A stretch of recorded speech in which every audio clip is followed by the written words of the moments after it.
السلام عليكم ورحمة الله وبركاته. الحمد لله والصلاة والسلام على رسول الله وعلى آله وصحبه أجمعين. அளவற்ற அருளாளனும் நிகரற்ற அன்பையோனும் ஆகிய எல்லாம் வல்ல ஏக இறைவனின் திருநாமத்தை போற்றி புகழ்ந்து அவனது சாந்தியும் சமாதானமும் அகில உலகத்திற்கெல்லாம் பேரருளாக வந்த பெருமானார் ரசூலே கரீம் ஸல்லல்லாஹு அலைஹி வஸல்லம் அவர்களின் மீதும் அவர்களது குடும்பத்தார்கள், சத்திய சகாபாக்கள், தாபியன்கள், தவா தாபியன்கள், அல்லாஹ்வுடைய மார்க்கத்தை உலகம் முழுவதும் எடுத்துச் சொன்ன இமாம்கள், அல்லாஹ்வுடைய மார்க்கத்தை அறிந்து கொள்வதற்காக ஒன்று கொள்வி அமர்ந்திருக்கக்கூடிய நம் அனைவர்களின் மீதும் ஏகவல்ல இறைவனின் பற்றா கருணை நம் மீது என்றும் பொழியப்படட்டுமாக. அஸ்ஸலாமு அலைக்கும் வரஹ்மத்துல்லாஹி வபரகாத்துஹு. கண்ணியம் வாய்ந்த அல்லாஹ்வுடைய நல்லடியார்களே, அல்லாஹ்வுடைய அரசின் நிழல் 7 வகை மனிதர்களுக்கு அல்லாஹ் தருவதாக வாக்களித்திருக்கின்றான். அதில் முதல் பாயிண்டாக நேற்றைய தினம் அல்லாஹ்வுடைய சிம்மாசனம், அரசு எவ்வாறு இருக்கும், அல்லாஹ்வுடைய அரசு எவ்வளவு பெரியது என்பதையெல்லாம் நேற்றைய தினம் ஓரளவு அறிந்து கொண்டோம். அந்த அல்லாஹ்வுடைய அரசினுடைய நிழலில் முதலாவதாக இடம்பெறக்கூடியவர் அல்லாஹ்வுடைய தூதர் சொன்னார்கள். இந்த பெண்கள் பகுதியில கொஞ்சம் சலசலப்பா இருக்கா, கொஞ்சம் அனுப்பி சொல்றாங்க. அல்லாஹ்வுடைய அரசினுடைய சிம்மாசனத்துடைய நிழலை பெறுகின்ற முதல் நபர் யார் என்று கேட்டால் அல் இமாமுல் ஆதில், நீதி செலுத்தக்கூடிய தலைவர் என்று நபிகள் நாயகம் ஸல்லல்லாஹு அலைஹி வஸல்லம் அவர்கள் சொல்லி காட்டுகின்றார்கள். நீதி செலுத்தக்கூடிய தலைவர் என்று சொன்னவுடன் நம்முடைய சிந்தனை என்ன வரும் தெரியுமா? நேர நீதிமன்றத்துடைய நிலைகள் தான் நமக்கு வரும். ஆனால் நீதிமன்றத்தை மட்டும் அல்லாஹ்வுடைய தூதர் இங்கே சொல்லவில்லை. ஒவ்வொரு தனி மனிதனுடைய வாழ்விலிருந்து எவ்வாறெல்லாம் அந்நீதியை கடைபிடிக்கப்பட வேண்டும், எதிரால் நம்முடைய வாழ்க்கை நீதியாக இருக்க வேண்டும், நம்முடைய வாழ்க்கை எப்படியாப்பட்ட நீதிமான்களாக நம் வாழ்க்கையில இருக்க வேண்டும் என்பதை நபிகள் நாயகம் ஸல்லல்லாஹு அலைஹி வஸல்லம் அவர்கள் கருத்தில் கொண்டுதான் அல் இமாமுல் ஆதில், நீதி செலுத்துகின்ற தலைவர் என்று சொன்னார்கள். நீதிமன்றமும் இதில் அடங்கும்.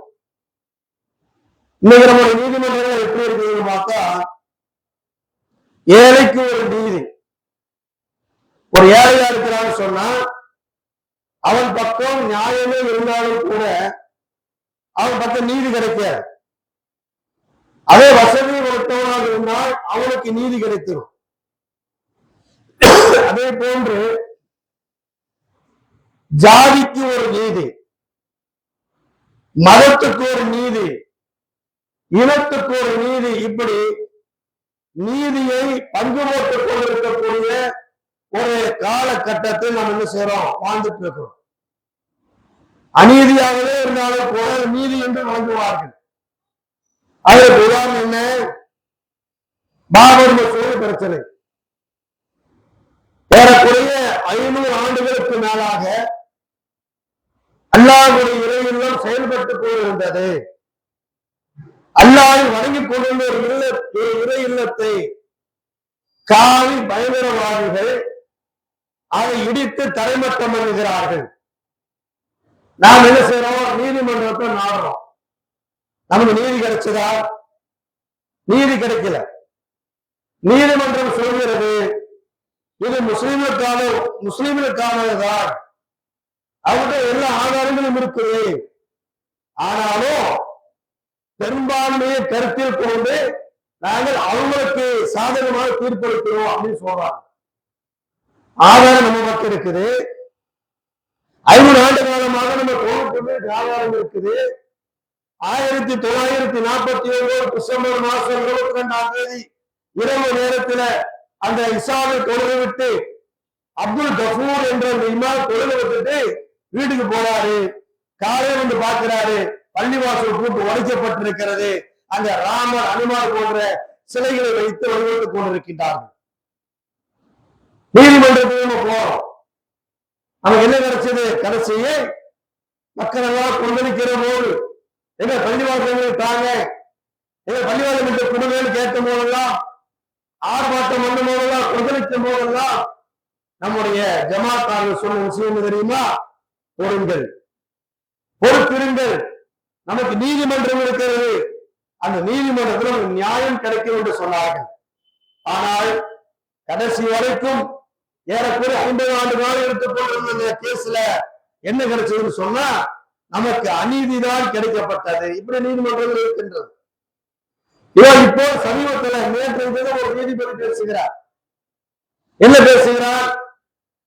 எல்லாமே இலவசம் இலவசம் கொடுக்குறாங்க. எல்லாத்தையுமே இலவசமா கொடுத்து விட்டால் மனிதன் எப்படி சம்பாதிக்க போவான்? மனிதன் எப்படி சம்பாதிக்க போவான்? அப்ப இலவசத்தை நிறுத்துங்கிற மாதிரி ஒரு நீதிபதி சொல்ற. அது சொல்றதுக்கு கொஞ்சமாவது என்ன செய்யணும்? யோசிக்கணும்.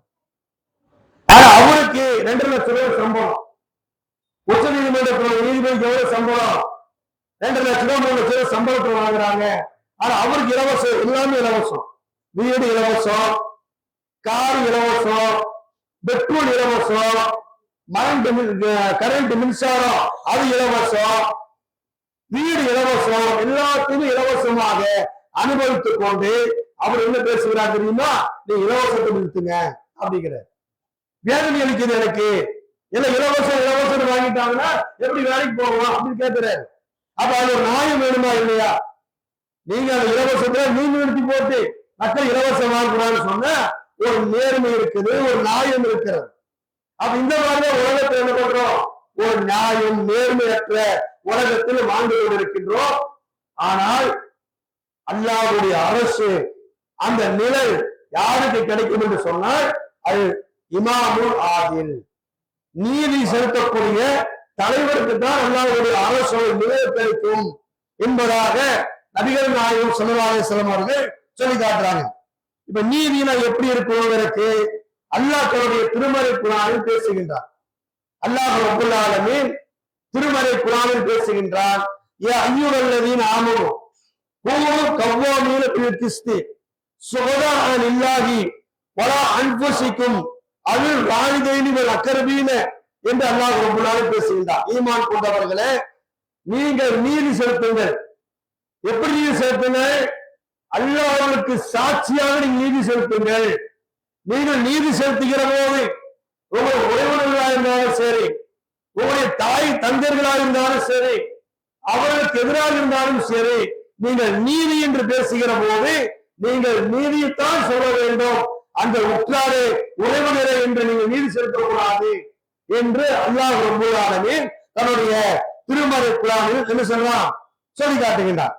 அப்போ நீதி செலுத்தக்கூடியவர்கள் அந்த இடத்துல என்னுடைய தந்தை ஆயிற்று, என்னுடைய தாய் ஆயிற்று, பக்கத்து வீட்டுக்காரர் ஆயிற்று, என் மனைவி ஆயிட்டால, என்னுடைய பிள்ளைகள் ஆயிட்டாங்களே அப்படின்னு பார்க்க கூடாது. நீதி என்று சொன்னால் எல்லோருக்கும் சமமான நீதியாக இருக்க வேண்டும். ஜாதி வேற்றுமையை பார்த்து நீதி சொல்லக்கூடாது. யாரிடத்தில் தவறு இருக்கின்றதோ அது தவறு என்று சொல்ல வேண்டும். யாரிடத்தில் உண்மை இருக்கிறதோ அவருக்கு உண்மை என்று சொல்ல வேண்டும். இப்படி யார் சொல்லுகிறார்களோ அவர்களுக்கு தான் நாளை மறுமை நாளில் அல்லாஹ்வுடைய சிம்மாசனத்துடைய அரசுடைய நிலை கிடைக்கும் என்று இஸ்லாமிய மார்க்கம் நமக்கு சொல்கின்றது. பாருங்கள், அல்லாஹ் ரப்பல் ஆலமீன் இந்த வசனத்தை சொல்றானா இல்லையா? இதற்கு ஆதாரமாக நபிகள் நாயகம் ஸல்லல்லாஹு அலைஹி வஸல்லம் அவர்கள் சொல்றாங்க. எப்படி சொல்றாங்க? அழகான ஒரு நபிமொழி இதெல்லாம் கேட்டிருப்பீர்கள். ஒரு அழகான ஒரு நபிமொழி. என்ன மொழி தெரியுமா? நீங்கள் நீதியின் பக்கம் நிலைத்து நில்லுங்கள். அல்லாஹ்வுடைய தூதர் நபிகள் நாயகம் ஸல்லல்லாஹு அலைஹி வஸல்லம் சொல்றாங்க, நீங்கள் நீதியின் பக்கம் நிலைத்து நில்லுங்கள். யார் நீதியின் பக்கம் நிலைத்து நிற்கிறார்களோ அவர்கள் எப்படியாப்பட்டவங்க தெரியுமா? அல்லாஹ்வுடைய அரசு நிழல் கிடைக்கும். நிழல் கிடைக்க மட்டுமல்ல, அது எப்படி இருப்பாங்க தெரியுமா? மனாபிர மின் நூரி, அல்லாஹ்வுடைய ஒளியின் காரணமாக நியாயம் செலுத்துறாங்க பாருங்க, நேர்மையா இருக்கிறாங்க பாருங்க, உண்மையா நீதியை பேசுறாங்க பாருங்க. யார் அல்லாஹ்வுக்காக நீதியை நிலைநாட்டினார்களோ அவர்கள் நாளை மறுமை நாளில் அல்லாஹ்வுடைய அரசோட நிலையில் இருப்பார்கள். அந்த நிழல் எப்படி இருக்கும் தெரியுமா? நபிகள் நாயகம் சொல்றாங்க, அலா மனாபிர மின் நூரி, அல்லாஹ்வுடைய ஒளியை பெற்றவர்களாக, அல்லாஹ்வுடைய ஒளியை பெற்றவர்களாக நாளை மறுமை நாளில் இருப்பார்கள். அலா பி யமீனி ரஹ்மானி, அல்லாஹ்வுடைய வலது கரத்து அருகிலே இருப்பார்கள். அல்லாஹ்வுடைய வலது கை இருக்குல்ல, அதன் அருகிலே இருப்பார்கள் அப்படின்னு சொல்லிட்டு சொல்றாங்க.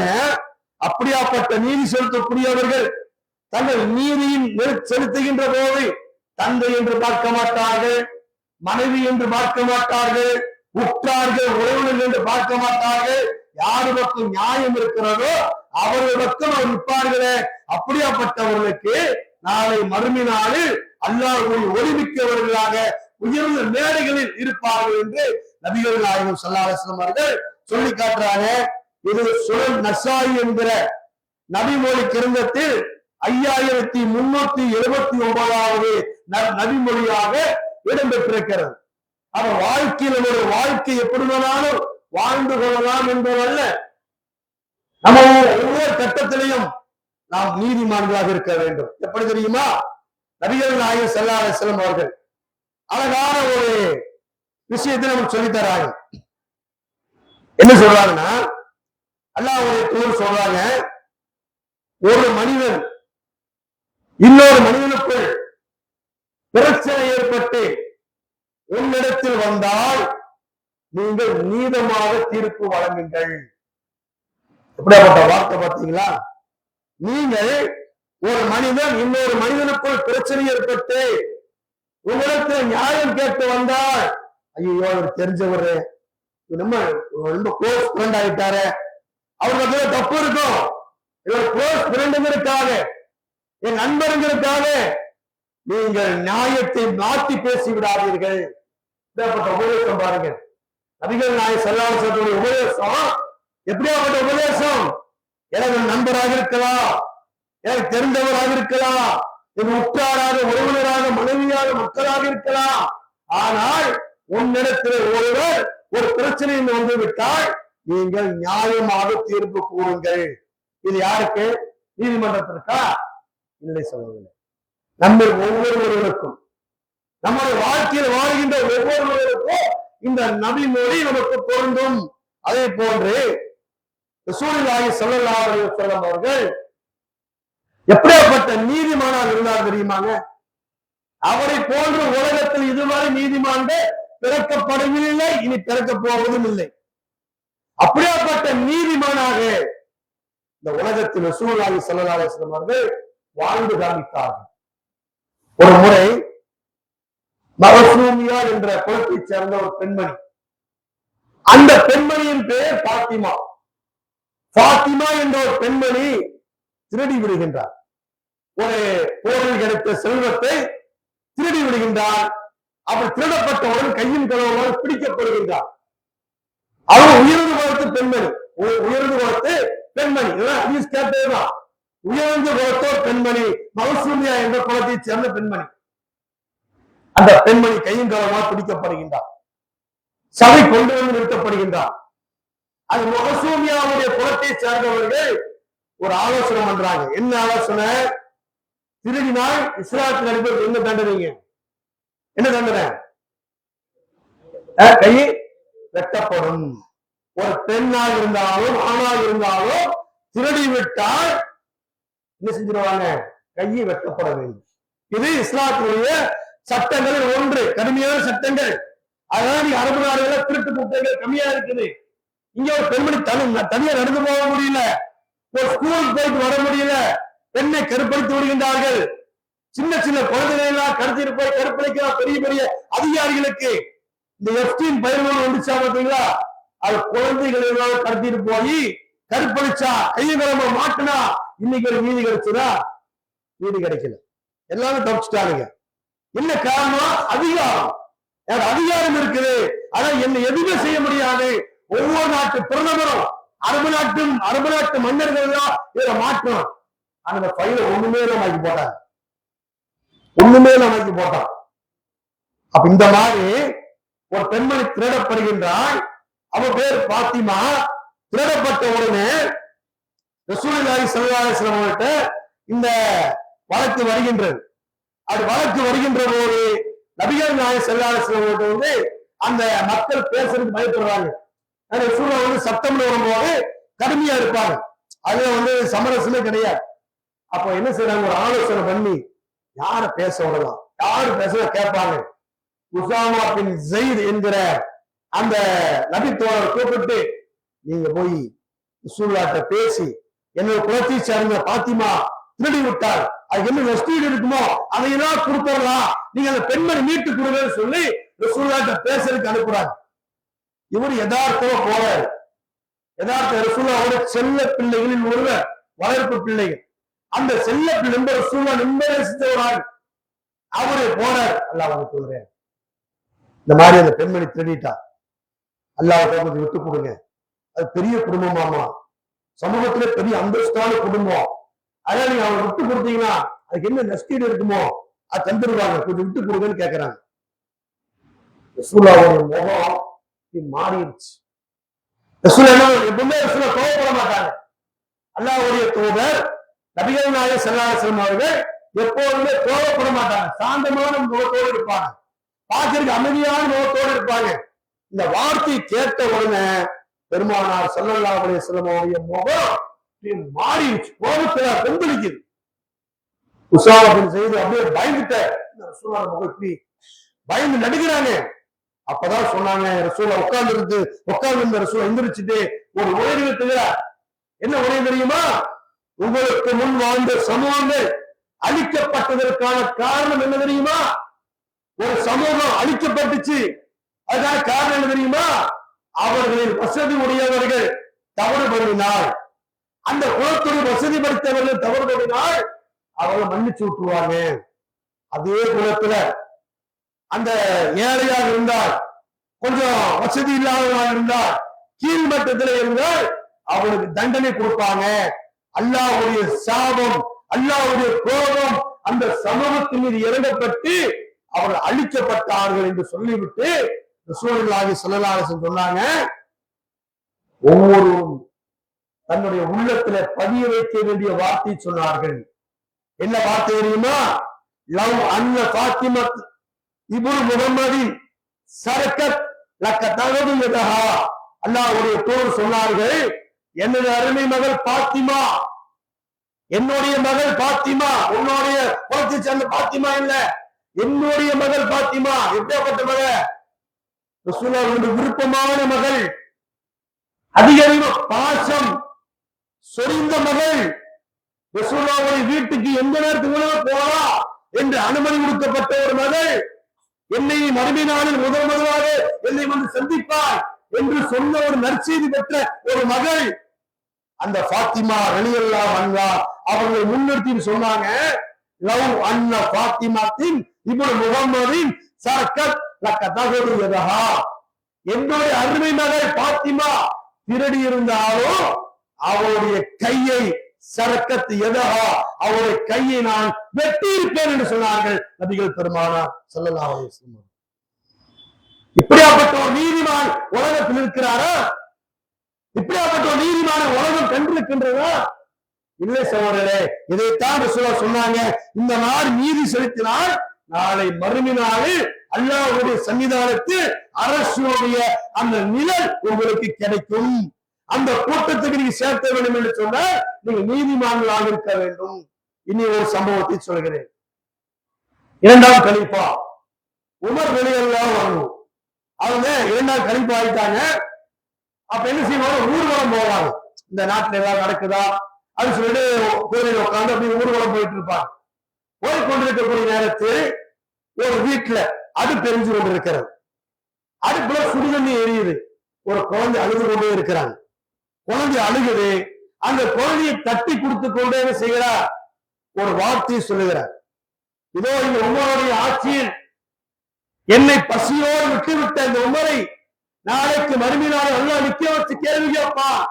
நான் அல்லாஹ்விடத்தில் சொல்லுவேன், அல்லாஹ் இதோ இந்த உமர் என்னை பசியோடு ஆக்கிவிட்டார், இவரை நீ பார்த்துக்கோ என்று நாளை மறுமையினால் சொல்லுவேன் என்று அந்த வார்த்தையை முழுந்து கொண்டிருக்கிறார். இதை யார் கேட்கிறார்? உமர் எல்லாம் கேட்டு இருக்கிறார். உமர் கேட்கிறாங்க. உமர் கேட்ட உடனே உமர் அவருடைய கை கால நடுக்கம் ஏற்பட்டது. உமர் அவரால் நிற்க முடியல. உடனே ஓடுகிறார். ஓடி தன்னுடைய கஜானாவிலே பைத்துல் மாலில் அரசாங்கத்துடைய பைத்துல் மாலிலே பேரிச்சம்பழம், மாவு, நெய் எல்லாத்தையும் எடுத்து ஒரு மூட்டை கட்டுகிறார்கள். எடுத்து தன் தோளில வைத்துக் கொண்டு வேக வேகமா நடந்து வருகிறார். வருகிற நேரத்திலே தன் உதவியாளர் உமர் அவருடைய உதவியாளர் கேட்கிறாரே, உமர் அவர்களே அந்த சுமைய நான் சுமந்துட்டு வரேன் அப்படிங்கிற, அந்த சுமைய நான் சுமந்துட்டு வரேன் அப்படின்னு சொல்லும் போது உமர் ரலியல்லாஹு தஆலா அவர்கள் திருப்பி அந்த நபரை பார்த்து கேட்டார். என்ன தெரியுமா கேட்டாரு? மறுமையில் என்னுடைய பாவ சுமைகளை நீ சுமந்து கொள்வாயா? என்னுடைய பாவ சுமைகளை சுமப்பாயா?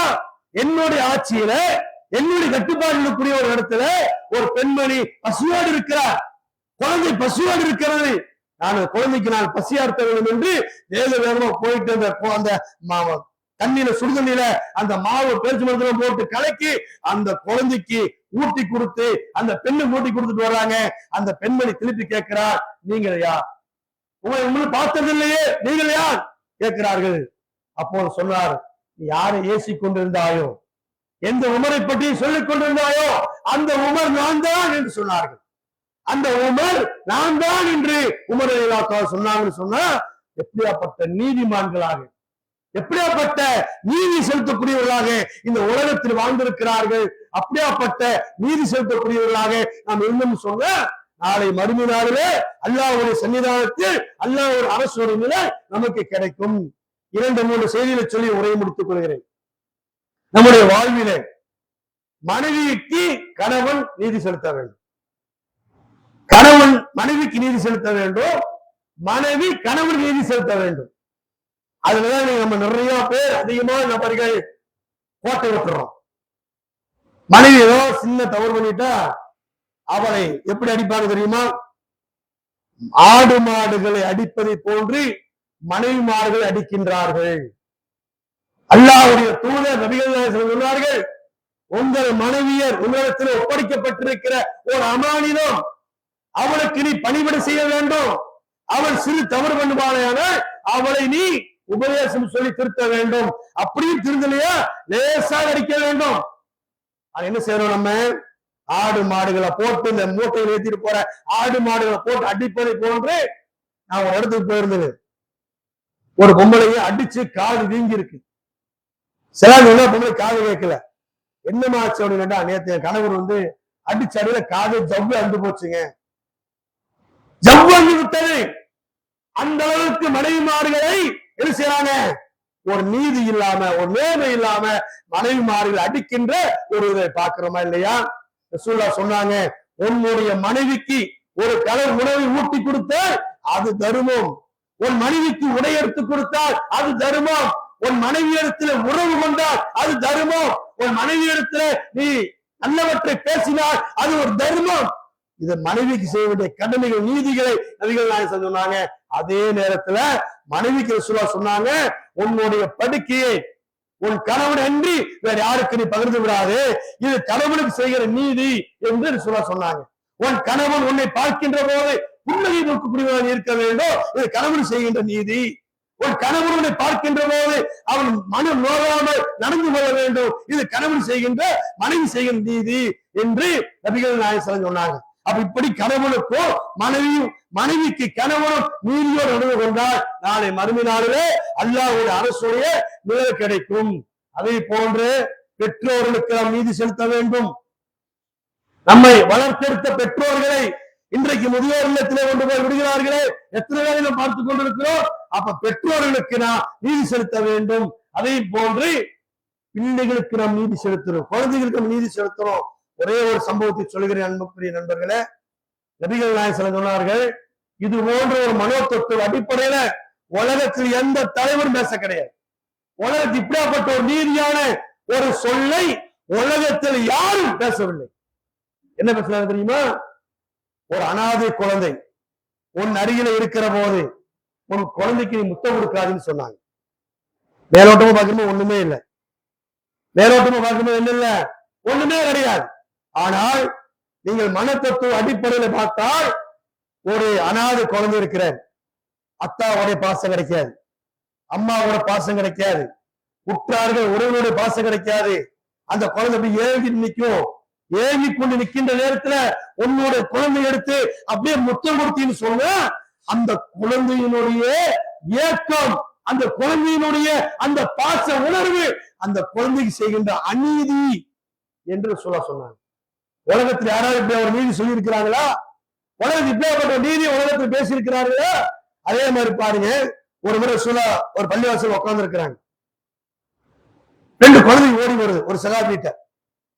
2 குழந்தை ஓடி வருது. ஒண்ணு பெண் குழந்தை, இன்னொன்று ஆண் குழந்தை. 2 ஓடி வருது. முதல்ல ஓடி வர்றது யாரு? ஒரு ஆண் குழந்தை. ஓடி வந்தவன அந்த சகாபி என்ன பண்றாரு? அந்த குழந்தையை தூக்கி ஒரு முட்டை கொடுத்துட்டு மடியில உட்கார வச்சுக்கிறாரு. நல்லா கவனிங்க, ஒரு ஆண் குழந்தை ஓடி வருது சகாபியை நோக்கி. அவர் என்ன பண்றாரு? யதார்த்தமா குழந்தையை தூக்கி அடி முட்டை கொடுத்து மடியில உட்கார வச்சுக்கிறாரு. பெண் குழந்தை ஓடி வருது, அத்தாண்டு ஓடி வருது. வந்த உடனே அந்த குழந்தைய சும்மா தூக்கி மடியில உட்கார வச்சுட்டாரு. நம்மள இந்த நோடி இருப்போம், ஒண்ணு பெரிய இதெல்லாம் பிரச்சனையாப்பான்னு போயிருப்போம். இதுல சூழ பாக்குறாங்க, பார்த்துட்டு சொன்னார்கள், உன் குழந்தைக்கு மத்தியில நீதி செலுத்துவீராக, உன் குழந்தைகளுக்கு மத்தியில நீதி செலுத்துங்க. அதுல ஆண் குழந்தைக்கு முத்தம் கொடுத்தீங்க, ஏன் பெண் குழந்தைக்கு முத்தம் கொடுக்கவில்லை? உலகத்தில் எப்படியா ஒரு தலைவர் பார்த்திருக்கிறீங்களாங்க? எப்படியா ஒரு நீதி? பெண் மக்களுக்கு நீ நீதி செலுத்து, ஆண் மக்கள் நீதி செலுத்து. குழந்தைகளை பாரபட்சமாக பார்க்காது. அந்த குழந்தைகளுக்கு பாரபட்சமாக பார்க்கின்ற போது அங்க நீதி மறுக்கப்படுகின்றது என்று நபிகள் பெருமானார் ஸல்லல்லாஹு அலைஹி வஸல்லம் சொல்றாங்க. அன்புக்குரிய அல்லாஹ்வுடைய நல்லடியார்களே, இந்த உலகத்தில் மாறுகிற போது ஒவ்வொரு செயலிலும் நீதி இருக்க வேண்டும், ஒவ்வொரு பேச்சிலும் நீதி இருக்க வேண்டும், எல்லாரும் சமமாக பார்க்க வேண்டும். ஒருவரை டீ குடிக்க கூப்பிடுறது, ஒருவர் டீ குடிக்க கூப்பிடாம இருக்கிறது, ஒருவரை சாப்பிட கூப்பிடுவது, ஒருவர் சாப்பிட கூப்பிடாமல் இருப்பாரு. இது நீதி அல்ல. நீங்கள் நீதி என்பது எல்லோருக்கும் ஒரு மாதிரியாக இருக்க வேண்டும். அதுதான் இஸ்லாம் சொல்லுகிற நீதி. அப்ப எல்லா இடத்திலும் நீதியாக இருப்போம். நாளை மறுமை நாளில் அல்லாஹ்வுடைய அரசனுடைய நிழலை பெறுவோம். அல்லாஹ்வுடைய அரசோட நிழலை பெற்று அந்த 7 வகை மனிதர்களில் நாமும் ஒருவராக ஆகுவதற்கு அல்லாஹ் நம் அனைவருக்கும் தௌஃபீக் செய்வாராக. வாகிர் தவானா அல்ஹம்துலில்லாஹி ரப்பில் ஆலமீன். அஸ்ஸலாமு அலைக்கும் வரஹ்மத்துல்லாஹி வபரகாத்துஹு.